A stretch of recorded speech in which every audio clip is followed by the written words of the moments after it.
કચ્છના વણકરોના જીવન અને આજીવિકામાં છેલ્લા કેટલાક વર્ષોમાં નોંધપાત્ર બદલાવ આવ્યો છે. આ સમુદાયના યુવાનોએ તેમના સમાજમાં આવેલા આ પરિવર્તનને સમજાવવા માટેના એક અભ્યાસના ભાગરૂપે આ શ્રેણીબદ્ધ ફિલ્મો બનાવી છે. આ અભ્યાસ વણકર સમુદાય, ખમીર અને કલ્પવૃક્ષનો સહિયારો પ્રયાસ છે.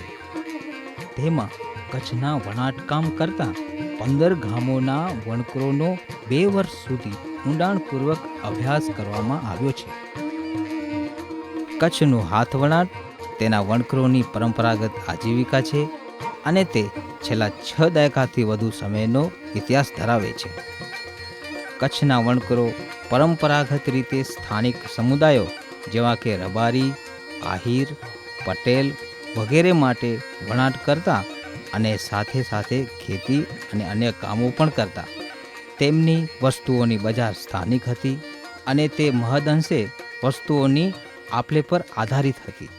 અમારા ગામની અંદર અમે વણકર ધંધો આગેથી અમારા બાપ દાદાએ કરતા આવ્યા. એ અમારી એક અમારા ધંધાની અત્યારે સુધી હાલે ચાલુ કામ છે, બરાબર.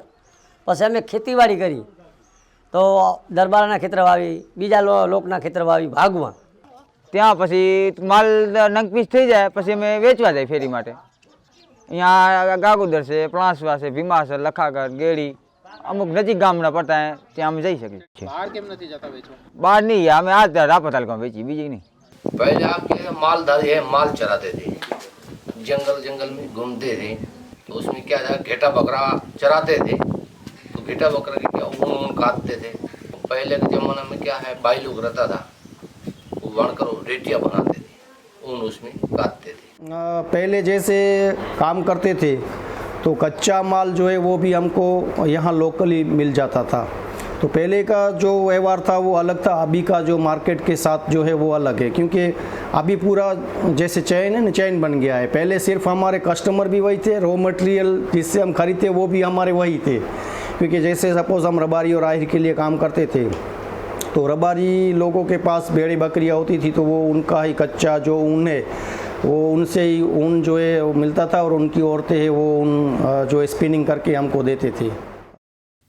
તેમાં વિવિધ પ્રકારનું વણાટ વિવિધ સમુદાયોની જરૂરિયાત, દોરા અને રંગના ઉપયોગ અને વણાટની પદ્ધતિ પ્રમાણે કરવામાં આવતું. સમય જતાં વિવિધ સમુદાયોની જરૂરિયાતો અને કાચા માલ, ડાઇઝ અને હાથશાળની ઉપલબ્ધતાના આધારે વિવિધ પ્રકારના વણાટનો વિકાસ થયો.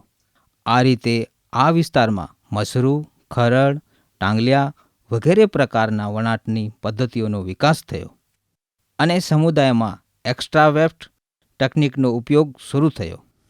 हम ट्रेडिशनल वीवर फैमिली से है और हमारा काम है गुजरात की फेमस पटोला साड़ी का. और पटोला साड़ी वो प्योर सिल्क की होती है और उसकी खासियत वो होती है कि वो सेम दूसरी साड़ी नहीं होती.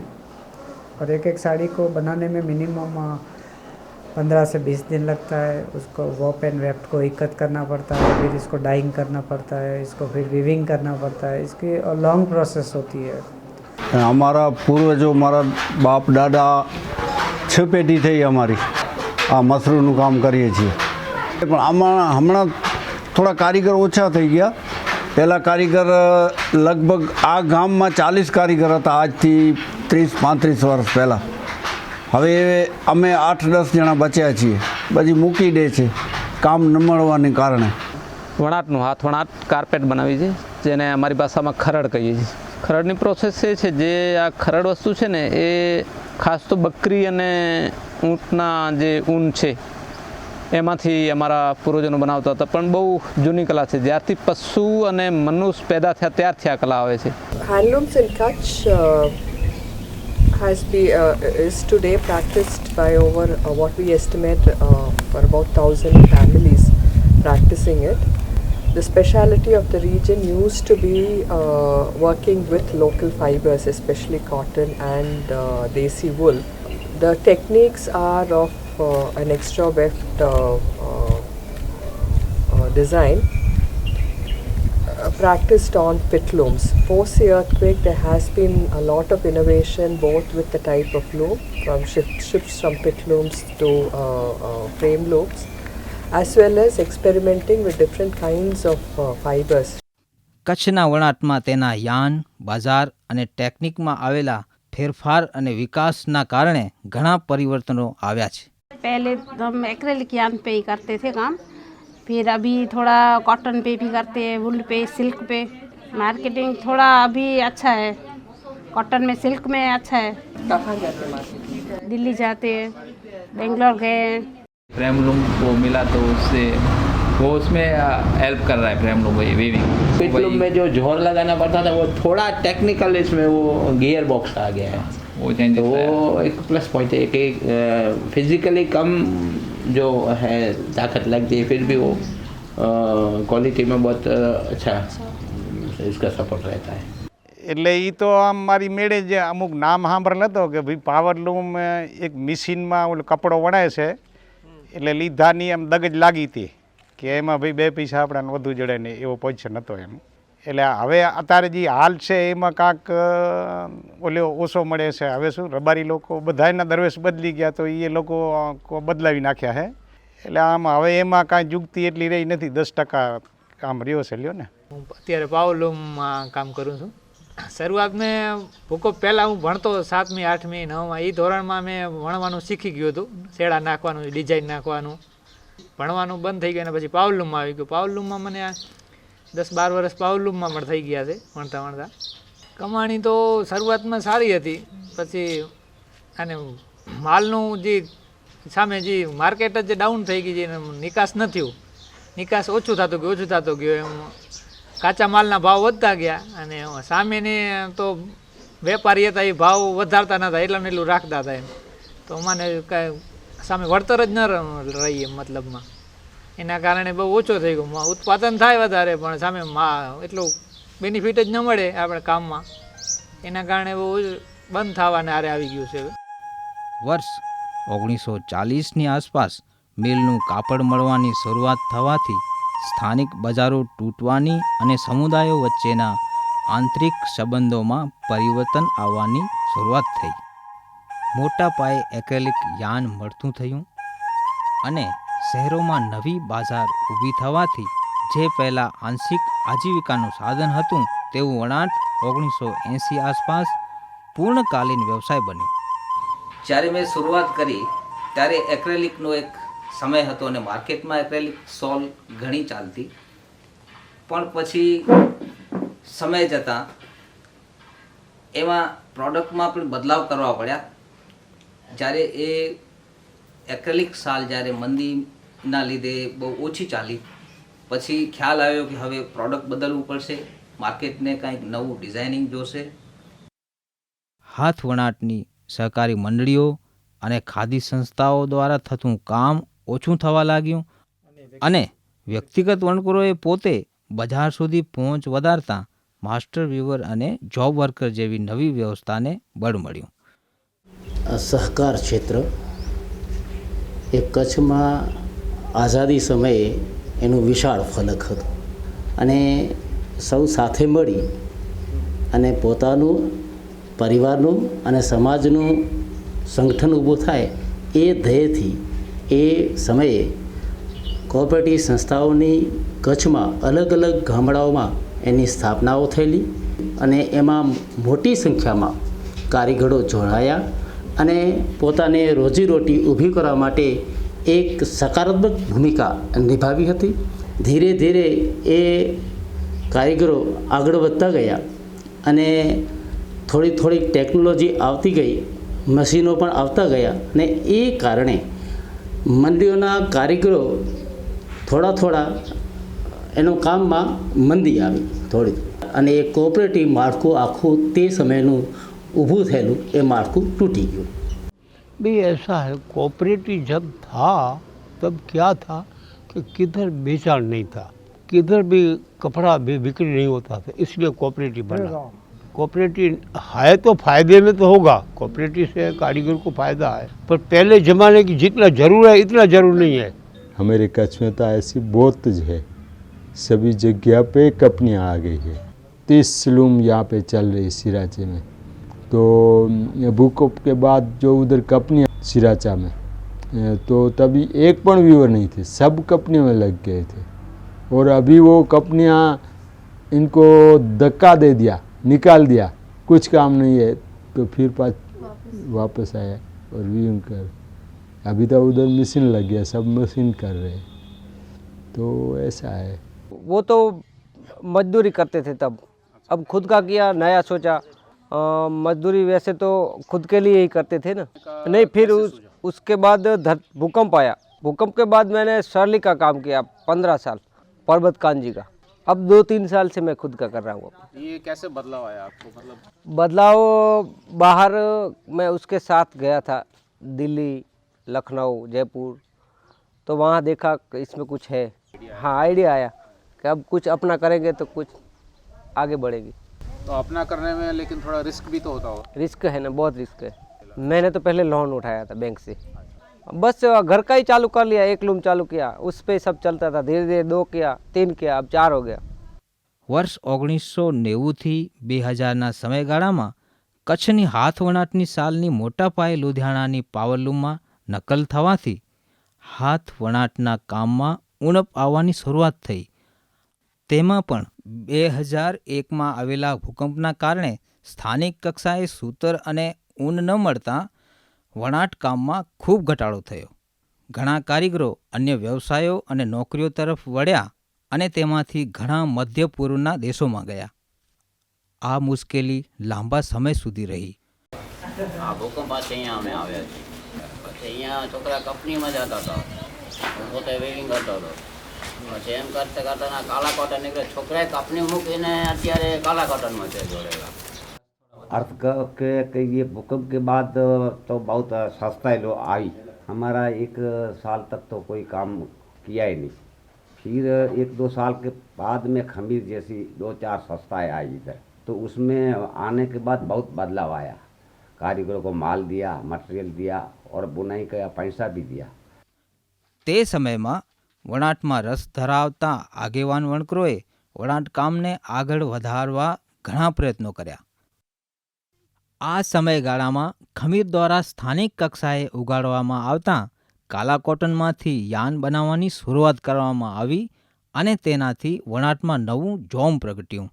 વણકરોએ નવી બજાર ઊભી કરવા, પોતાની આજીવિકાને જાળવી રાખવા માટે સતત નવું અને કંઈક અલગ કરવાની જરૂર રહે છે। So the first intensive work that Khamir began was with the weavers of Kutch. And at the time that we started working with them, we realized that what was actually holding them back was the widespread use of the acrylic yarn. It basically kept the market very stagnant, and they needed a market. More than a market, they needed visibility. And they actually approached Khamir to say that could Khamir do something to create visibility for the story of Kala Cotton. આમાં પગાર થયો, શરીર આપણો ચીકણો થઈ ગયો, રેજ્યુડી હવે તો ચોટતો આવે, કાલા કોટનથી શરીર ચોખ્ખું રહે એમ।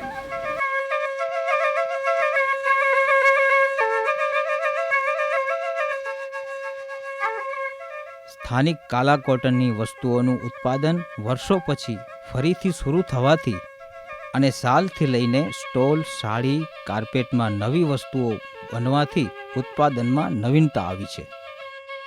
આ પ્રક્રિયા દરમિયાન વણકરોએ તારને ગણીને તેમાં નવી ડિઝાઇન કરવાની કળાને જાળવી રાખી છે।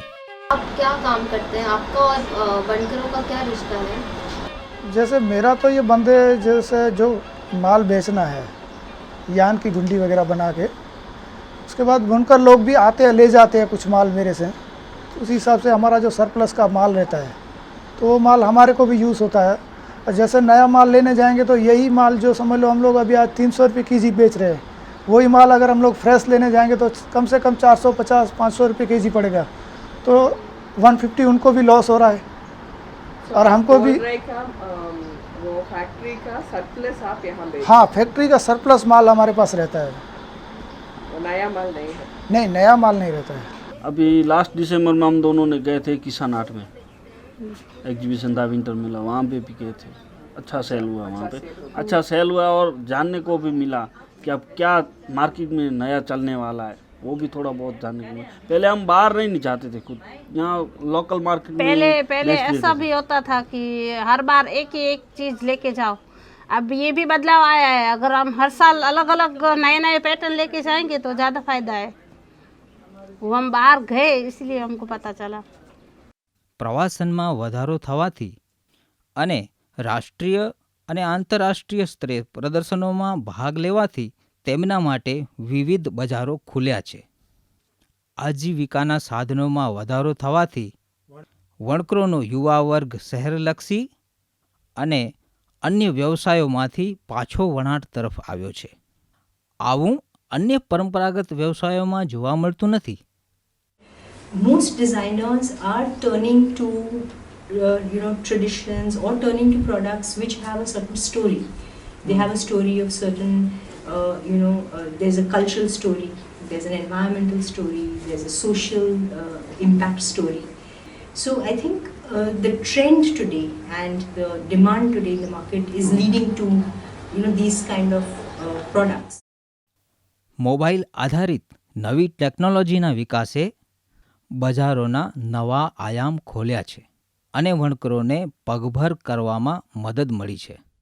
જો કે યુવા વણકરો સાથે વાતચીત કરતાં એવું પણ જાણવા મળ્યું છે, તેઓ વણાટને માત્ર આવકના સાધન તરીકે જોતા નથી, પણ તેને એટલા માટે પણ પસંદ કરે છે કે તેનાથી તેમને પોતાનું કામ પોતાના નિયંત્રણમાં હોવાનો અને સ્વતંત્રતાનો અહેસાસ થાય છે. વણાટ તેમને કુટુંબ અને સમાજથી નજીક રાખે છે અને તેમની એક સમાજ તરીકેની ઓળખને મજબૂત કરે છે. हम खमीर के लिए काम करते हैं अभी। उससे पहले मैं कड़िया काम में जाती थी, कंस्ट्रक्शन का काम। उसमें मुझे थोड़ी अपनी बीमारी हो गई थी, बीपी की बीमारी हो गई थी, मेरे बीपी बहुत लो हो गए थे, इसलिए फिर दादाजी ने बोला कि ये हमारा घर का है, पारिवारिक काम है, तो हम इसको दोबारा से रिन्यू करके स्टार्ट करते हैं। इसलिए फिर हमने इसको स्टार्ट किया, चालू किया। सबसे पहले तो हम ही खमीर में 8-10 पहले से जुड़े हुए हैं। શીખી તો પહેલાં ભૂકંપથી પહેલાં એના કને આવ્યો હતો હું શીખવા.